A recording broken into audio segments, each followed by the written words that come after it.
Hey there! In this tutorial, I'll show you step by step on how to use Claude Code in IntelliJ in 2026 and set everything up properly for a smoother AI-assisted coding workflow. Make sure you follow the instructions to the end. To use Claude Code in IntelliJ, first you must go to Settings, go to Plugins, and in here you can search for Claude Code.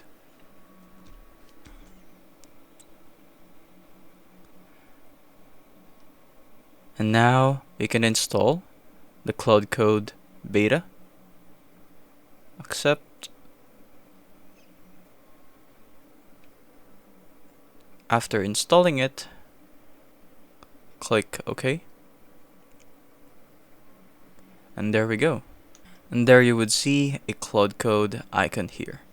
Make sure that Claude Code is in your system path for the IntelliJ to recognize it as a AI assisted coding workflow. And that's it. If it helps, leave a like and subscribe for more tutorials like this.